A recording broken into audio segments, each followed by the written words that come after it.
ఇప్పుడే మాస్టర్ గారి యొక్క అనుభవాలు, ఆయన జీవితం తెరచిన పుస్తకం అనే డాక్యుమెంటరీ చిత్రం అందరం చూసాము.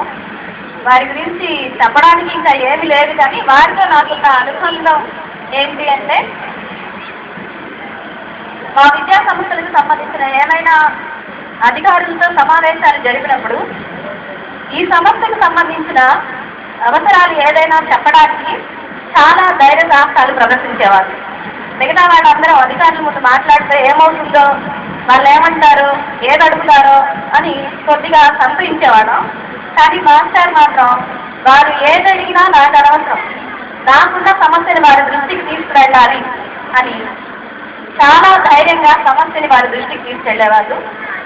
ఇంకో విషయం ఏంటి అంటే, ప్రతిరోజు పాఠశాలకి ఏదో ఒకటి చేయాలి అనే తపన, ఈ పాఠశాలలో విద్యార్థుల్ని తీర్చిదిద్దాలి అనే పట్టుదల, ఆయనకున్న ఈ లక్షణాలే ఆయనకి స్టేట్ అవార్డు రావడానికి ముఖ్యంగా ఉపయోగపడ్డాయి అని నేను అనుకుంటున్నాను. ఒక రకంగా మాస్టర్ కోనంకి నివాసి అవ్వడం నాకు చాలా ఆనందంగా ఉంది. ఎందుకంటే మాది కూడా కోనంకి గ్రామమే. ఈ సభా వేదిక మీద ఇంతమంది పెద్దలతో నన్ను ఈ రకంగా పరిచయం చేసుకోవడానికి ఈ అవకాశం ఇచ్చిన అధ్యక్షుల వారిని, ఈ సన్మాన కార్యక్రమానికి ముఖ్యులైన